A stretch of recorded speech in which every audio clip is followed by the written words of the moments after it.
Assalamualaikum warahmatullahi wabarakatuh. Selamat datang teman-teman semuanya di Ubay Channel. Ya, kali ini kita akan mengerjakan tryout di Ubay Bimbel. Nah, ini ya teman-teman. Kalian bisa masuk ubaybimbel.web.id ya, masuk aja di browser. Saya ulangi, ubaybimbel.web.id. Nah, di sini ada informasi beberapa hal. Salah satunya adalah tentang pendaftaran bimbelnya, terus ada juga tentang tryout latihan soal pedagogik ya. Dan yang sekarang kita mau kerjakan adalah tryout PAI yang sesuai kisi-kisi terbaru. Oke, sekarang kita masuk ya, langsung saja kita baca. Mohon maaf, ada ya. Ya teman-teman, di sini saya membuat tryout dan di sini juga di sini ada teman-teman ya. Ini dari awal. Ini ada kami membuka bimbingan pretest dan bimbingan UP, ada tips lulus ASN. Silahkan teman-teman dibuka kalau teman-teman ingin mengikuti ASN seperti P3K. Dan juga ada tips nilai tertinggi pretest. Nah, ini yang pernah saya alami atau pernah saya lakukan. 10 tips berhasil melaksanakan PPG, doa terkabul, dan ini ada biografi saya. Dan saya juga membuat buku pedagogik, teman-teman bisa di review maupun dibeli. Terus di sini kita mengerjakan tryout ya. Kita tulis namanya. Ini Ubay Channel namanya. Ubay Channel, terus asalnya Banyumas. Dan ini passwordnya khusus untuk yang sudah menjadi member Ubay Bimbel. Jadi kalau teman-teman sudah jadi member itu ada petunjuknya. Kalau belum jadi member segera daftar ya. Daftarnya sangat simple. Tadi di atas sudah ada. Oke, sini saya pause dulu buat menulis password. Oke, kita sudah masuk ya teman-teman ke soalnya. Langsung saja nomor 1. Dr. Ubay mempunyai sawah 100 hektar. Dikarenakan dia sibuk dalam bisnisnya, sehingga semua sawahnya disewakan ke petani di sekitarnya untuk menanam padi dan palawija. Berdasarkan Quran Surat Al-An'am ayat 141, buah-buahan yang dihasilkan wajib dikeluarkan zakatnya. Dalam konteks ini, menurut pendapat Abu Hanifah, siapakah yang wajib mengeluarkan zakatnya? A. Dr. Ubay, B. Petani, C. Dr. Ubay dan petani, D. Secara bergantian sesuai musim. Ayo, kira-kira apa teman-teman?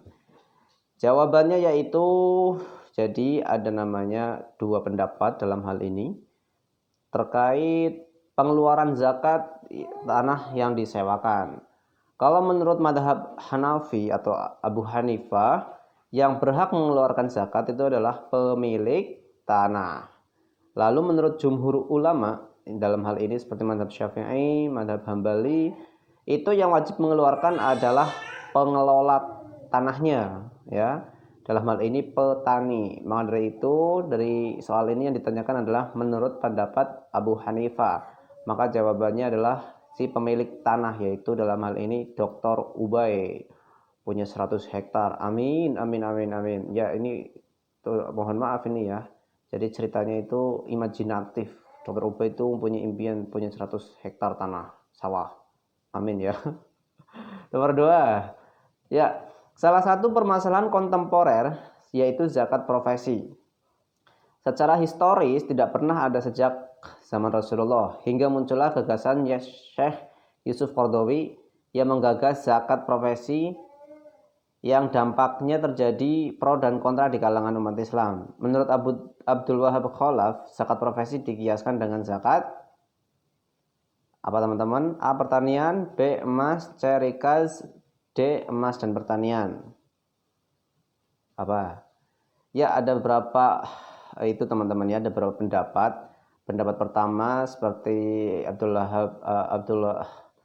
Wahab Khalaf itu berpendapat bahwasanya zakat profesi itu dikiaskan dengan pertanian sehingga nisabnya itu disamakan dengan nisab ya anggaplah dalam hal ini padi ya.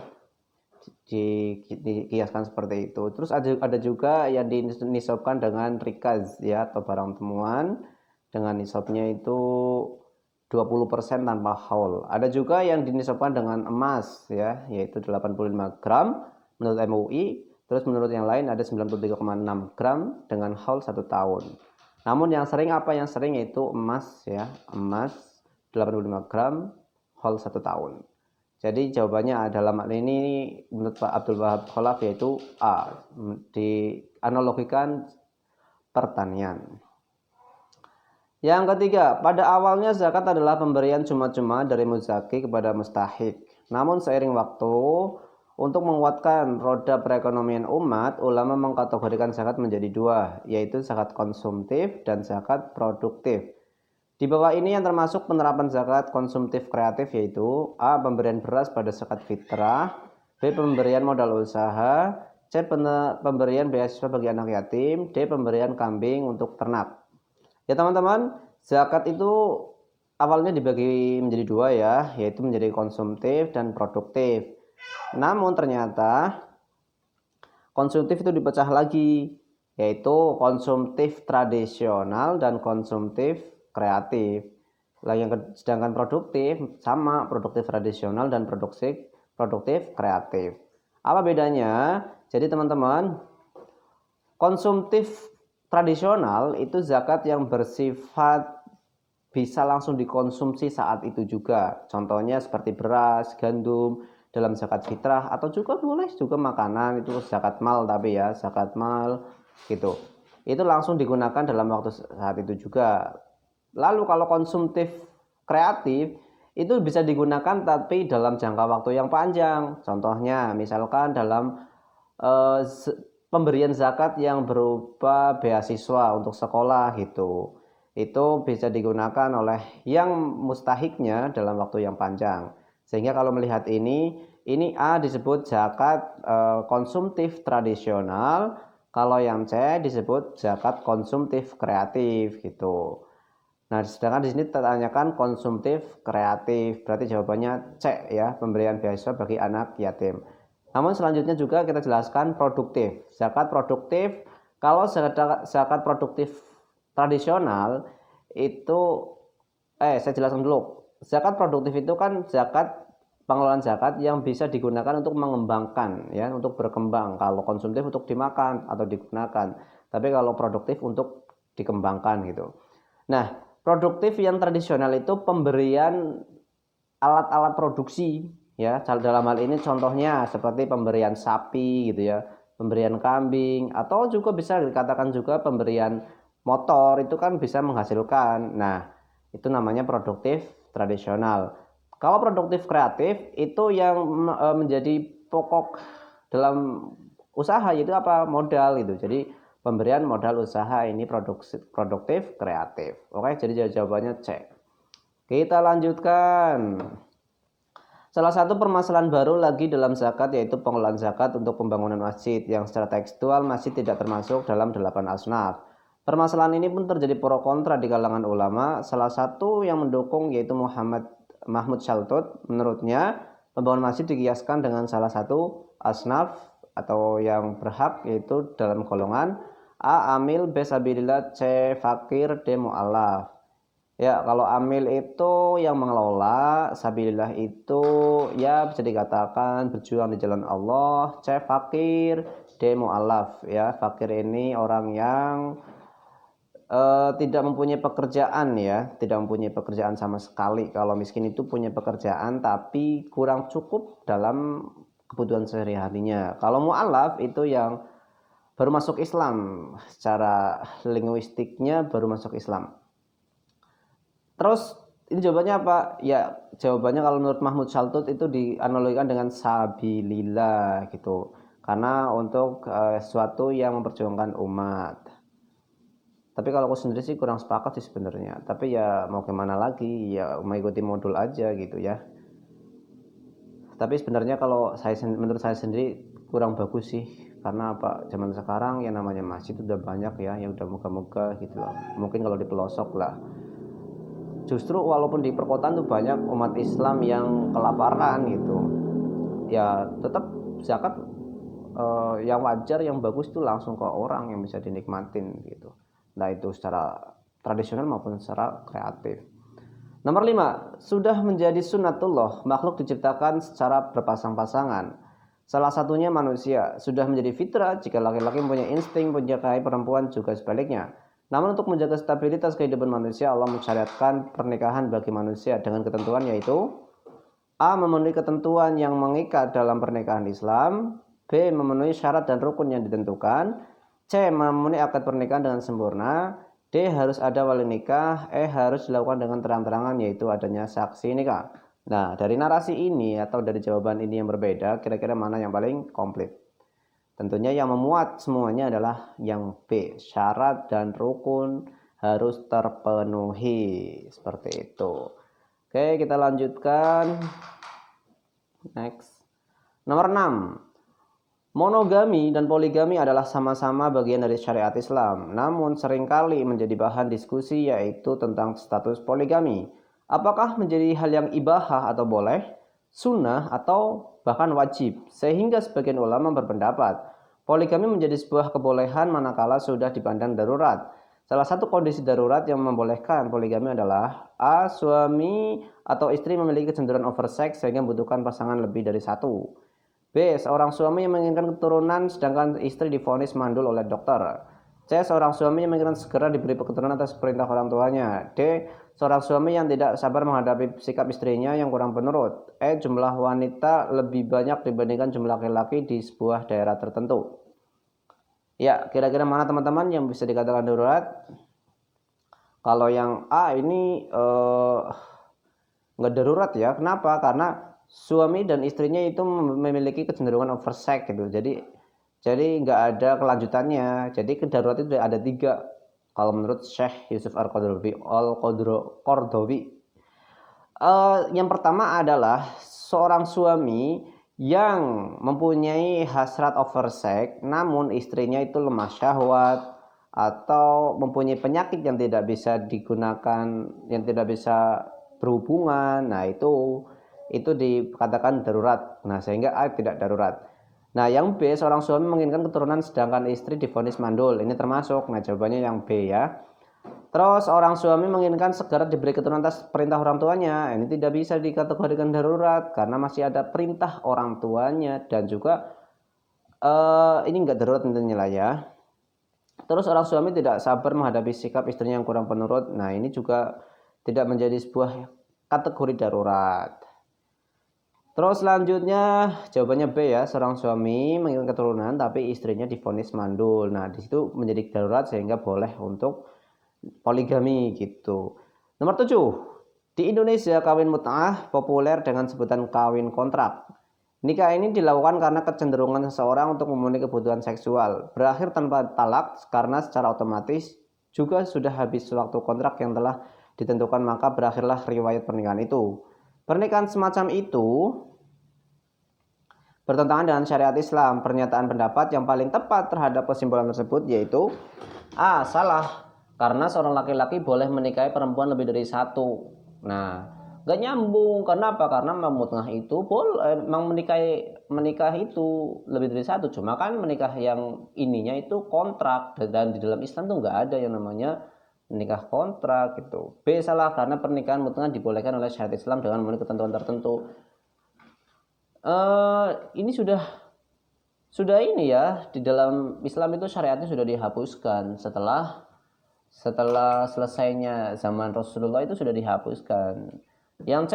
Benar, karena pernikahan yang disyariatkan adalah pernikahan monogami. Salah juga, nggak boleh, maksudnya ini salah coba kalau C ya. D. Benar, karena tidak ada istilah kawin kontrak dalam syariat Islam. Ya lumayan benar gitu ya. E. Benar, karena pernikahan tidak membolehkan adanya pembatasan waktu. Jadi yang paling tepat adalah E ya teman-teman, karena dalam pernikahan itu nggak ada pembatasan waktu ya, harus sampai sekian tahun.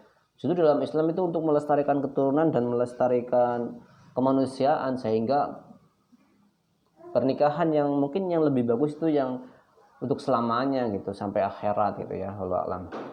Nomor 8. Abdurrahman adalah seorang pemuda soleh yang semangat berbisnis sehingga teman sekitarnya menjuluki dengan Crazy Rich.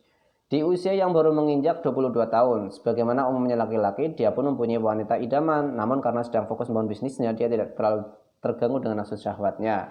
Sehingga menikah bagi Abdurrahman saat itu hukumnya adalah apa teman-teman? Ya, singkatnya gini ya, singkatnya kan ada dua hukum yang paling jelas, yaitu hukum haram dan hukum wajib. Ya, hukum wajib. Yang dikatakan wajib itu adalah ketika seorang laki-laki dia takut terjerumus dalam perzinahan. Nah, dia istilahnya sudah ngebet banget pengen nikah tuh. Daripada takut perzinahan, maka nikah adalah hukumnya wajib gitu ya. Nah, sedangkan haram itu ketika menikah dengan tujuan memang untuk mendolimi si istri, entah itu nanti menganiaya dan sebagainya, itu haram. Kalau sunnah itu laki-laki itu sudah mampu secara apapun lah, secara fisik, secara mental, secara finansial sudah mampu, tapi dia tidak takut dalam terjerumus perzinahan. Tidak takut berarti itu sunnah. Dalam hal ini soal ini di sini itu tidak terlalu takut dengan nafsu syahwatnya, maka hukumnya sunnah.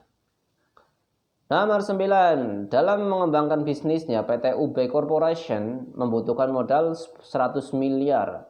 Untuk mendapatkan modal tersebut, CEO mendapatkan suntikan dana namun dengan perjanjian sistem penanaman modal bersama dan untung rugi bersama atau profit and loss sharing. Dari sistemnya dapat disimpulkan bahwa PT UB Corp melakukan transaksi dengan perbankan, A. Konvensional, B. Negeri, C. Swasta, D. Islam, E. Rentenir. Ya, dalam hal ini ada dua model ya, perbankan konvensional dan perbankan Islam atau syariah. Nah, perbedaannya apa? Kalau konvensional itu menganut sistem bunga, kalau perbankan syariah menganut bagi hasil. Wah, sama aja gitu ya. Ujung-ujungnya tetap sama, harus membayar lebih gitu. Nah, ini biasanya orang-orang yang masih sentimen mungkin ya, kurang setuju dengan perbankan syariah dan lebih mendukung bank riba, ini sama aja gitu. Oke, saya analogikan gini. Mohon maaf. Orang yang berzina dengan hubungan suami istri itu kira-kira sama enggak konsepnya? Konsepnya sama kan? Yaitu hubungan biologis, sama-sama hubungan biologis. Cuma pertanyaannya, mana yang mendapatkan pahala dan mana yang mendapatkan dosa? Nah, tentu yang zina itu mendapatkan dosa, yang hubungan biologis yang sudah menikah itu mendapatkan pahala. Nah, analoginya itu, maka perbankan Islam itu sama memang konsepnya. Konsep dalam hal ini transaksi untuk mendapatkan kelebihan. Cuman kalau bank Islam itu mendapatkan ridho Allah karena akadnya diridhoi. Tapi kalau bank riba itu tidak gitu ya, karena riba. Oke, berarti jawabannya apa? Jelas sekali di sini ada konsep bagi hasil atau profit and loss sharing. Berarti jawabannya perbankan Islam.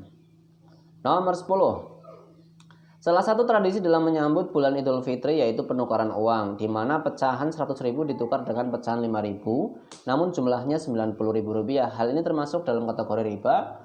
Ya teman-teman, yang sering itu riba ada dua ya, yang paling sering, dan bisa dikatakan yang paling sering muncul di soal itu ada dua, riba fadl dan riba nasi'ah. Apa bedanya riba fadl dan riba nasi'ah? Riba fadl itu riba yang diribakan dalam hal penukaran barang yang sejenis atau ya yang semisalnya. Dalam hadisnya kan ada beberapa barang, ada 6 barang kalau nggak salah, yaitu emas, perak, gandum, dan seterusnya, kurma dan seterusnya.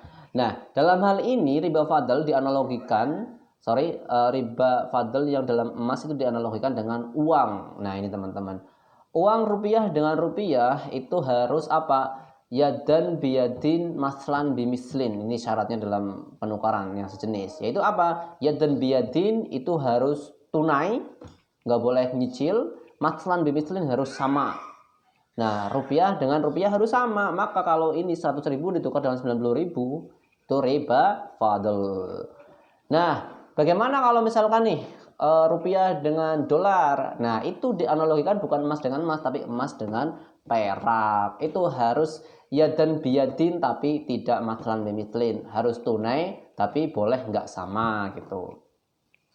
Oke, selanjutnya kalau nasi'ah itu karena waktu. Jadi karena misalkan seringnya ini dalam utang piutang ya, utang piutang karena penundaan pembayarannya maka ditambahin tuh menjadi 100.000. Misalkan utang 1 juta karena selama setahun tambahin 200.000, itu namanya riba nasi'ah. Dan ini yang paling sering dalam utang piutang, yaitu riba nasi'ah.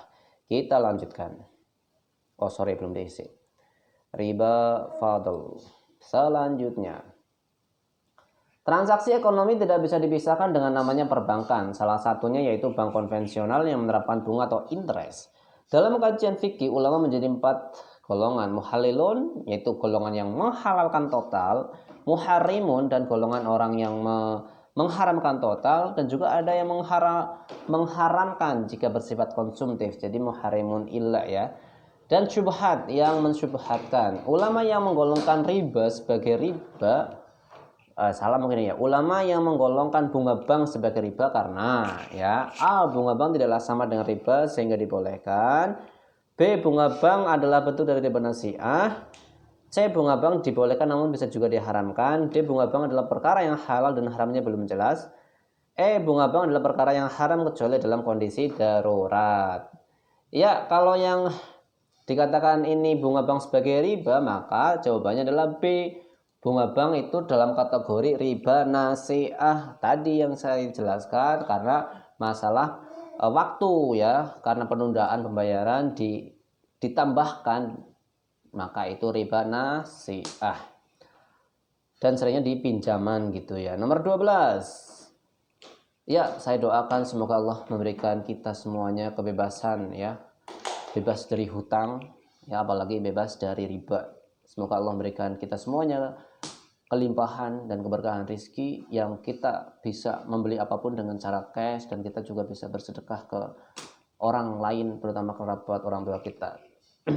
Yang 12, dalam sistem khilafah Islamiyah terdapat sebuah lembaga bagi para wakil rakyat yang bertugas memperjuangkan kepentingan rakyat dan mengangkat sekaligus memberhentikan khalifah. Lembaga tersebut disebut dengan A, Majelis Syuro, B, Majelis Ta'lim, C, Majelis Dzikir, D, Majelis Beat. Ya, jelas sekali teman-teman ya, di sini ada Majelis Syuro. Majelis Syuro itu yang berhak mengangkat maupun memberhentikan khalifah ya. Kalau ini jebakan ya, Majelis Ta'lim, Majelis Dzikir gitu ya. Nomor 13. Salah satu bentuk capaian pada masa pemerintahan Khalifah Utsman bin Affan yaitu penyeragaman mushaf dan qiraat. Usaha ini dilatar belakangi oleh perselisihan dalam bacaan Al-Quran. Menyaksikan perselisihan itu, Hudzaifah Al-Yamani melapor kepada Khalifah Utsman dan meminta Khalifah untuk menyatukan bacaan Al-Quran. Akhirnya Khalifah memerintahkan penyalihan tersebut sekaligus menyatukan bacaan Al-Quran. Ya. Hal tersebut merupakan salah satu prestasi Khalifah Utsman bin Affan yang memberikan andil besar bagi umat Islam. Hal ini didasarkan pada A, Utsman bin Affan mampu mencegah perselisihan umat Islam terkait Al-Quran di masa selanjutnya, karena Al-Quran bersifat fundamental bagi sumber agama dan ilmu-ilmu Islam. B, Utsman bin Affan menjadi penerus perjuangan Abu Bakar dan Umar bin Khattab dalam usaha kodifisasi Al-Quran. C, Utsman bin Affan mengirim Al-Quran ke tempat yang tepat, yaitu Mekah, Kufah, Basra, karena tempatnya adalah tempat sejarah Islam. D, motif Islam menjadi pemecah solusi ketegangan umat Islam. Jawabannya apa? Ya, kalau melihat ini lebih condong ke ini ya teman-teman, lebih condong ke A ya, mampu mencegah perselisihan umat Islam terkait Al-Quran di masa selanjutnya gitu. Oke, kita lanjut.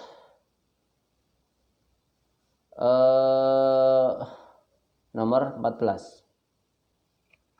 Peristiwa perang Yamamah dalam misi menumpas Nabi palsu Musailamah Al-Kadzab, banyak sahabat penghafal Al-Quran yang gugur dalam perang tersebut. Keadaan tersebut menimbulkan kekhawatiran di kalangan umat Islam akan habisnya para penghafal Al-Quran karena gugur di medan peperangan. Usaha penumpasan ini adalah sebuah tindakan pencegahan dari kemungkinan rusaknya umat Islam karena adanya pengakuan Nabi baru. Langkah ini termasuk salah satu strategi dalam metode dakwah Khalifah Abu Bakar, yaitu A, metode bil lisan, B, bitadwin, C, bil yad, D, uswatun hasanah, E, bil hal. Ya, jawabannya apa teman-teman? Ya, jadi ada 5 metode dakwah teman-teman. Yang pertama adalah metode bilisan, yaitu dengan nasihat, dengan ceramah, pidato, dan sebagainya. Kalau bitadwin itu dengan pengkodifikasian atau penyusunan, dalam hal ini penyusunan Al-Quran, penyusunan hadis, penyusunan kitab-kitab, itu bitadwin. Kalau biliat itu dengan tangan atau kekuasaan atau tenaga. Dalam hal ini karena ini perang, maka termasuk metode bil ya. Kalau uswatun hasanah itu dengan contoh yang baik ya. Kalau bil hal itu dengan tindakan. Jadi jawabannya apa? Ya, bil yad. Nomor 15. Sistem pemerintahan yang diterapkan Bani Umayyah adalah sistem monarki, yang mana suksesi kepemimpinan dilakukan secara turun-temurun. Sistem ini mempunyai perbedaan dengan pemerintahan sebelumnya pada masa Khulafaur Rasyidin. Perbedaan mendasar sistem ini yaitu A. Sistem ini tidak terbatas hanya keturunan sebuah keluarga. B. Sistem ini menganut pemilihan pemimpin berdasarkan musyawarah sebagaimana dilakukan Nabi Sallallahu Alaihi Wasallam. C. Sistem ini tidak mengikuti anjuran Nabi. D. Sistem ini tidak menggunakan bentuk musyawarah melainkan dengan menunjuk turun-temurun dari kalangan keluarga. Ya, jelas sekali teman-teman sudah tahu lah ya kalau monarki itu turun-temurun ya, yaitu D. Namun sedikit saya jelaskan, ternyata dalam sistem kekhalifahan Islam dalam sejarahnya itu berbeda-beda ya. Dulu ketika zaman Rasulullah meninggal, setelah Rasul meninggal ditunjuklah sahabat Abu Bakar. Itu pun prosesnya apa ya? Tidak langsung dipilih dan bukan pilihan secara langsung, tapi dipilih oleh perwakilan ya, yang tadinya ada yang dicalonkan dari Ansor dan ada dari Muhajirin gitu ya. Akhirnya sahabat Umar memilih Abu Bakar ya. Abu Bakar yang diikuti disetujui oleh sahabat-sahabat yang lain di Bani Saqifah. Terus kalau sahabat Umar itu ditunjuk langsung oleh sahabat Abu Bakar ya. Jadi sebelum meninggal Abu Bakar itu menunjuk langsung. Nah, ini hasil tunjukan, beda sama yang dulunya atau Abu Bakar.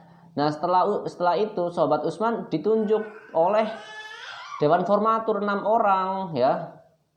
Ada 6 orang dipilih, yang akhirnya terpilihlah Utsman bin Affan begitu. Terus kalau Ali bin Abi Thalib hampir sama dengan sahabat Utsman bin Affan.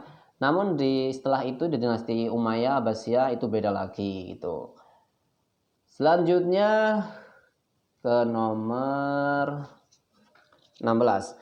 Salah satu faktor eksternal dari kemunduran dan kehancuran Bani Abbasiyah adalah perang salib. Perang salib berlangsung selama bertahun-tahun yang mengakibatkan banyak kerusakan dan korban jiwa. Beberapa hal yang dibawa ini yang memicu datangnya perang tentara salib Kristen dari Eropa ke negeri kaum Islam pada Abbasiyah, yaitu A. Kemunduran dan kelemahan yang dialami tentara Bani Abbasiyah dalam bidang militer. B. Direbutnya Baitul Maqdis oleh kaum muslimin dari tangan Yahudi.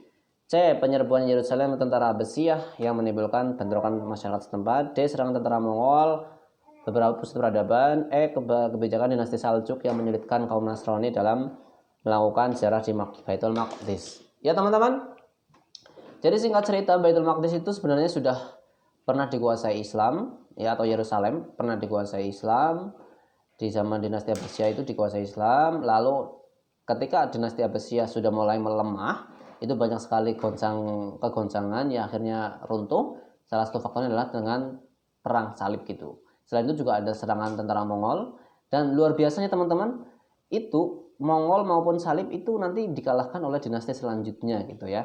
Kalau dalam hal ini Mongol itu akhirnya mampu dikalahkan oleh dinasti Mamluk yang di Mesir. Kalau Yerusalem itu bisa direbut lagi oleh Salahuddin Al-Ayyubi gitu ya.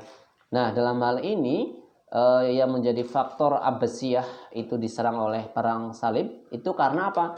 Karena dinasti Saljuk itu menyulitkan kaum Nasrani untuk ziarah gitu. Jadi yang namanya dinasti Abbasiyah, kok bisa ya dinasti ada dinasti gitu ya. Jadi dinasti Abbasiyah itu kan awalnya didirikan oleh keturunan Abbas ya, Bani Hashim. Yang ternyata setelah turun-temurun ya, itu dinasti-dinasti lain atau bangsa-bangsa lain kan tetap ada di situ gitu loh. Makanya ada periodisasi di zaman dinasti Abbas itu menjadi 5 ya. Salah satunya adalah periode Seljuk Atau kenapa periode Seljuk? Itu walaupun dinasti Abbasiyah, tapi pemerintahnya itu didominasi atau dipengaruhi oleh bangsa Turki Seljuk gitu. Nah, salah satu kebijakannya itu menyulitkan kaum Nasrani sehingga mereka dengan tentara salib menyerang Islam atau merebut Baitul Maqdis. Nomor 70. Teori ini menjelaskan bahwa Islam masuk ke Indonesia sejak abad pertama Hijriah atau abad ke-7 Masehi yang berdasarkan teori pada berita Cina dari zaman Tang. Dalam catatan Tionghoa dijelaskan bahwa Islam masuk ke Indonesia pada abad ke-7 Masehi, tepatnya di wilayah Sumatera dalam perkembangan perdagangan maritim Kerajaan Sriwijaya dengan dukungan dari muballigh dan pedagang-pedagang Muslim. Pernyataan ini sejarah masuknya Islam di Indonesia menurut teori A. Teori Persia, B. Teori Gujarat, C. Teori Cina, D. Teori Mekah, E. Teori India. Jawabannya apa teman-teman? Ya, berhubung ini abad pertama jelas sekali teori Mekah. Siapa penggagas maupun pendukung teori Mekah? Ya seperti Buya Hamka ya. Buya Hamka itu mendukung teori Mekah. Kalau teori Gujarat itu mengatakan Islam datang dari Gujarat atau India. Dalam hal ini yang mendukung itu seperti Snow Hargronj gitu ya. Kalau teori Persia itu seperti Husain Jayaningrat itu yang mendukung bahwasanya Islam itu ada dari Persia atau Iran.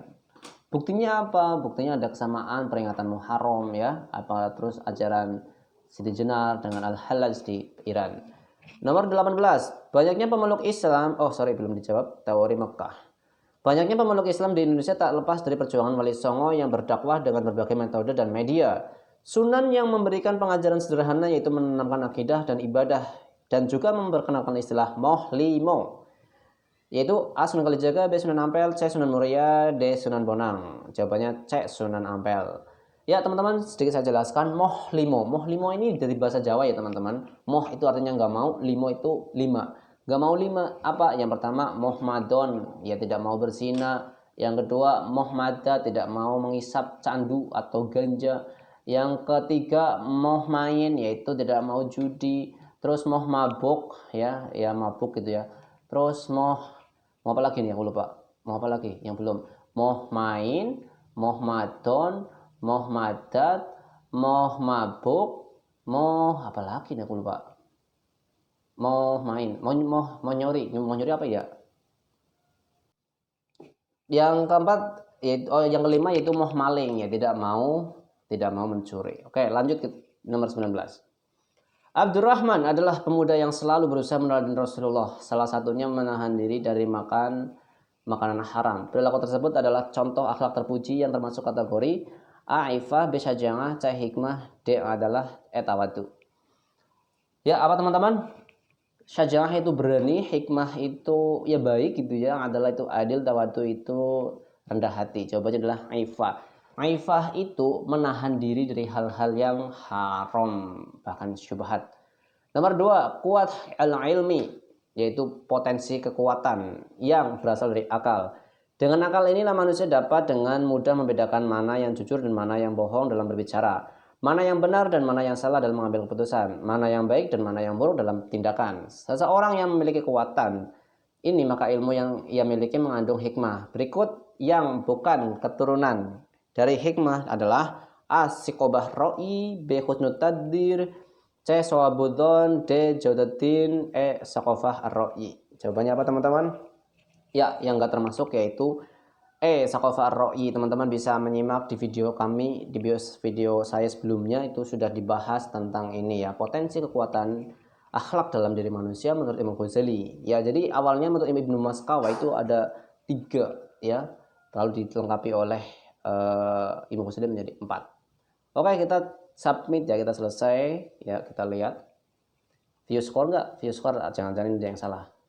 Kita skor ternyata 100 teman-teman ya.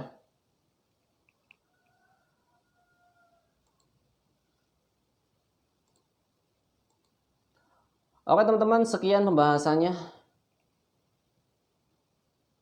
Bila ada kesalahan mohon maaf. Sekian dari kami. Wassalamualaikum warahmatullahi wabarakatuh.